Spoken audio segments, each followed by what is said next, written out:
खैरागढ़ के आमनेर नदी पर 60 करोड़ की लागत से बना प्रधानपाट बैराज, जो कभी सिंचाई का सपना था, आज प्रशासनिक उदासीनता और भ्रष्टाचार का जीता जागता उदाहरण बन गया है।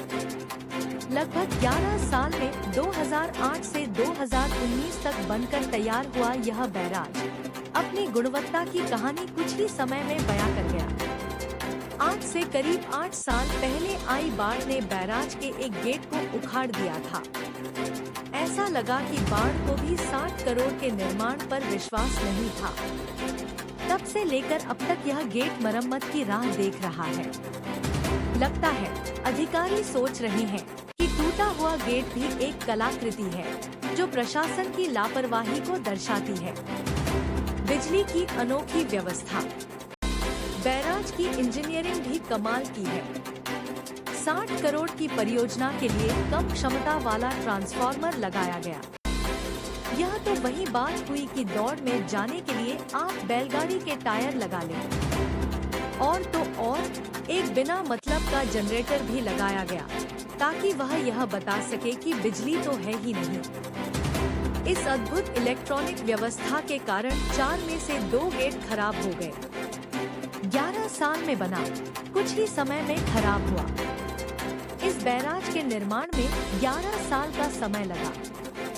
लगता है कि इतने सालों में गुणवत्ता की जगह भ्रष्टाचार पर ज्यादा ध्यान दिया गया था। निर्माण पूरा होने के कुछ ही समय बाद यह भ्रष्टाचार की भेंट चढ़ गया, जिससे आसपास के 20 से अधिक गांव के किसानों को भारी नुकसान हुआ। आज 60 करोड़ की इस परियोजना में केवल एक ही गेट बचा है, जो इस बात का सबूत है कि गुणवत्ता और सरकारी काम का आपस में कितना गहरा रिश्ता है। यह बैराज सिर्फ पानी रोकने में नाकाम। पार्टी की सरकार छत्तीसगढ़ 2008 में थी, तो डॉक्टर रमन सिंह मुख्यमंत्री हुआ करते थे। मुख्यमंत्री कार्यकाल में प्रधानपाट बैराज का स्वीकृति हुई और लगभग 2018-19 में उनका काम पूर्ण हुआ।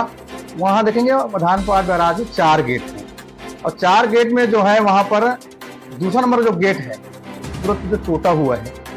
और वहाँ देखिए केवल एक और 3 जो गेट है ये भी पूरा क्षतिग्रस्त है। मात्र एक गेट ही मात्र सही है और उसी कारण खैरागढ़ में लगातार बाढ़ आती है और लगातार किसानों को नुकसान, व्यापारियों को नुकसान। एक बात जान भी चली गई।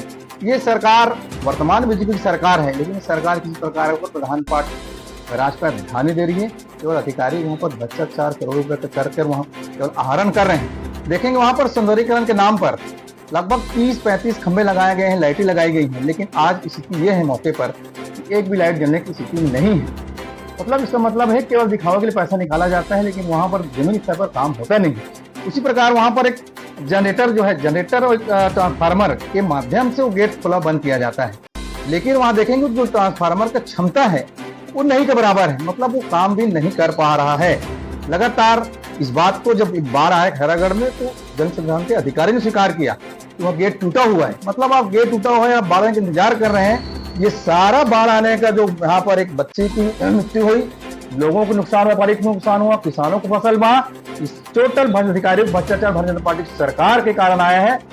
अगर उस गेट को मरम्मत किए होते पहले से और व्यवस्थित किए होते, आज लगातार खैरागढ़ में बाढ़ किसी नहीं आती। और वर्तमान में भविष्य में भी अगर इस गेट को नहीं बनाया गया, इस प्रकार से इनका अनदेखा किया जाएगा तो और भी बाढ़ आएगी। मैं अधिकारियों से कहना चाहूंगा कि अपनी आंख खोलें और शहर की जनता और गांव की जनता को एक सहूलियत के लिए उस गेट का मरम्मत कराएं, ऐसा मेरा कहना है। लगातार क्षेत्र के मुद्दे को लेकर मीठा कंडे की टीम जो खैरागढ़ की टीम है, उनके द्वारा प्रदर्शन किया जा रहा है। इतनी बड़ी जो मुद्दा है और मुद्दे को लेकर क्या कोई बड़ा आंदोलन व्यापारियों के साथ मिलकर, नागरिकों के साथ मिलकर निश्चित रूप में किया जाएगा। हमने पिछले बार बाढ़ क्षेत्र का मुआयना हम लोगों ने जाकर मुआयना किया, तो हमने कहा था और हमने प्रशासन को कहा था कि बाढ़ जो खैरागढ़ शहर में आता है, किसानों को फसल बर्बाद होती है, लोग व्यापारी नुकसान होता है व्यापारी बाजार में, उसका स्थायी समाधान हम खोजना चाह रहे थे। लेकिन स्थायी समाधान के संबंध में प्रधानपाट बैराज का गेट प्रशासन ढंग से ठीक कर ले तो समस्या खत्म होगी। इस विषय को लेकर हम माननीय जिलाधीश महोदय से मिलेंगे